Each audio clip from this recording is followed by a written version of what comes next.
안녕하세요. 저는 자바 백엔드 개발자로 일하고 있는 이준영이라고 합니다. 이 영상은 이것이 취업을 위한 백엔드 개발이다의 소개 영상으로 도서에 대한 소개와 함께 이 도서에서 백엔드 개발을 시작하려는 분들에게 어떤 내용을 전달하고 싶은지에 대해 이야기 드리려고 합니다. 먼저 도서에 대한 소개부터 드릴게요. 이 도서는 도서의 이름인 이것이 취업을 위한 백엔드 개발이다 with 자바에 나와 있는 것처럼 자바를 사용해서 백엔드 API 서버를 개발하는 방법에 대해 기초부터 다루고 있습니다. 저는 여러분들이 자바 프로그래밍을 배운 상태에서 백엔드 웹 개발자가 되기 위해 어떤 내용들을 알아야 할지에 대해 고민을 하면서 이 책을 집필했습니다. 이 영상을 보고 있는 개발자가 되려고 뛰어든 분들 중에 상당수는 자바 백엔드 개발자가 되려고 하는 분들일 것 같은데요. 이 책은 자바 프로그래밍을 배운 상태에서 백엔드 개발자가 되기 위해 무엇을 공부해야 하는지에 대해 다루고 있습니다. 구체적으로 어떤 내용을 다루고 있는지는 뒤에서 이야기하겠습니다. 그리고 다음으로 이미 백엔드 개발을 하고 있지만 내가 백엔드 개발을 제대로 하고 있는 건지 의문을 가지고 있는 분들에게 2024년 기준으로 IT 서비스 기업에서 주로 사용하는 백엔드 개발 방법에 대해 이야기 드리겠습니다. 스프링부트를 활용하여 객체지향적인 코드를 작성하기 위한 기본적인 내용들을 배울 수 있을 겁니다. 이 영상을 보고 있는 분들 중에는 아직 백엔드 개발이 뭔지 모르는 분들도 있을 겁니다. 백엔드 개발이 뭔지에 대해서도 이야기 드릴게요. 백엔드 개발은 크게 보면 웹 개발의 한 분야입니다.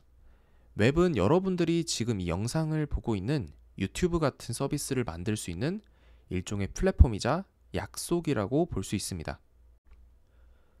웹 개발은 다시 크게 프론트엔드 개발과 백엔드 개발로 나뉩니다.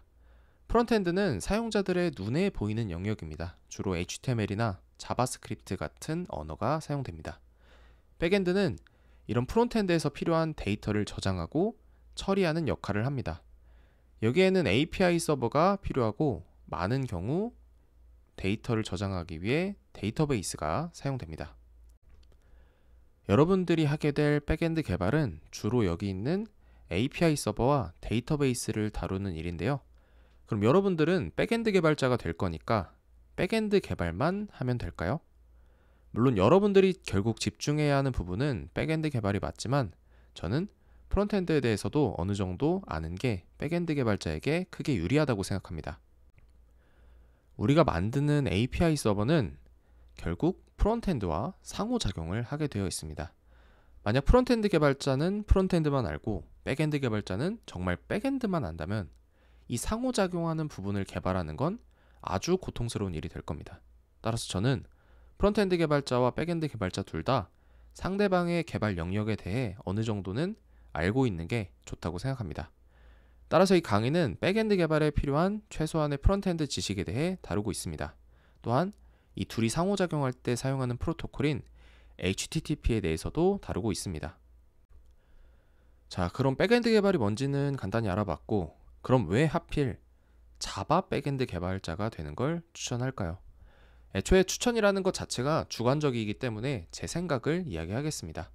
만약 여러분들이 다른 나라가 아니라 한국에서 개발자로 취업하려고 한다면 자바 백엔드 개발자가 되는 게 무난한 선택이기 때문입니다. 여기서 제가 표현한 무난하다는 단순히 쉽다의 의미가 아닙니다. 자바 백엔드 개발자는 우리나라 개발자 시장에서 가장 공급과 수요가 많은 분야입니다. 그런데 수요가 많아봤자 공급도 많으면 의미가 없는 거 아니냐라는 생각이 들 수도 있습니다. 물론 공급이 많긴 하지만 여전히 자바 백엔드 개발자에 대한 수요를 따라오지는 못하고 있습니다. 더더욱이 자바 백엔드 개발자 중에 잘하는 자바 백엔드 개발자를 찾는 일은 더더욱 어려운 일이고요. 그리고 자바 백엔드 개발자를 뽑는 회사는 중소기업부터 대기업에 이르기까지 광범위합니다. 따라서 만약 여러분들이 기업 규모나 연봉을 취업의 기준으로 삼는다면 자바 백엔드 개발이 그 선택의 폭을 넓혀줄 겁니다. 이런 상황을 저는 여기 있는 이 그림으로 표현을 하고 싶었는데요. 왼쪽에 있는 건 공급과 수요 곡선이고 이 자바 백엔드 개발자의 수요와 공급은 바로 여기서 공급과 수요 곡선에서 만나는 지점, 이 가격이 결정되는 지점하고 같다라고 생각을 합니다.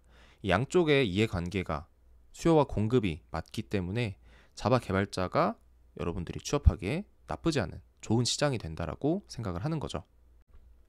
저는 이런 상황이 마치 많은 외국어 중에 하필 우리가 영어를 우선적으로 배우는 것과 비슷하다고 생각합니다. 영어 역시 공급이 굉장히 풍부하죠. 우리가 모두 영어를 배우고 있으니까요. 그리고 수요 역시 많습니다. 그러나 이 영어가 분명 다른 언어랑 가지는 차별점은 가장 널리 사용되고 있기 때문입니다. 물론 우리나라에서는 자바 백엔드 개발자가 가장 많이 뽑고 있기 때문에 가장 널리 사용된다라고 바꿔서 표현할 수도 있겠죠. 그래서 이 부분이 영어와 비슷한 포인트가 있다라고 저는 생각을 했습니다. 아무튼 이런 이유로 저는 여러분들이 자바 백엔드 개발자가 되는 걸 추천을 합니다. 자, 그럼 자바 백엔드 개발자가 되기로 했는데 그럼 뭐부터 공부하면 될까요? 많은 분들이 주변 개발자들이나 개발 관련 커뮤니티에서 스프링 프레임워크를 배워야 한다고 하는 걸 봤을 겁니다. 그러나 자바만 배운 상태에서 스프링 프레임워크를 무턱대고 공부한다고 백엔드 개발에 대해 잘 아는 건 쉽지 않습니다. 스프링 프레임워크는 여러분들이 자바로 백엔드 코드를 작성할 때 도움을 주는 역할이지 본질 그 자체는 아닙니다. 여러분들이 자바 백엔드 개발자가 되기 위해선 우선 웹 개발 그 자체에 익숙해져야 합니다. 웹 개발 그 자체에 어느 정도 익숙해졌다면 기능을 구현할 때 어떤 부분에 스프링 프레임워크가 도움을 줄 수 있는지 몸으로 느껴봐야 합니다. 저는 이를 위해서 다음과 같이 책을 구성했습니다. 먼저 1단계 준비 과정에서는 백엔드 개발자가 무엇이고 백엔드 개발자가 되기 위한 채용 프로세스에 대해 이야기합니다. 이 영상 앞에서 이야기했던 내용들을 좀 더 풍부한 내용으로 만나볼 수 있을 겁니다. 그리고 2단계인 필수 기본 지식 단계에서는 백엔드 개발에 필요한 지식을 배웁니다. 가독성 높은 코드를 작성하기 위해 자주 사용되는 자바 문법들과 네트워크 지식인 서버와 클라이언트에 대한 개념, 그리고 프론트엔드에 대한 내용과 백엔드와 프론트엔드가 상호작용하는 데 사용되는 프로토콜인 HTTP에 대해서도 알아봅니다.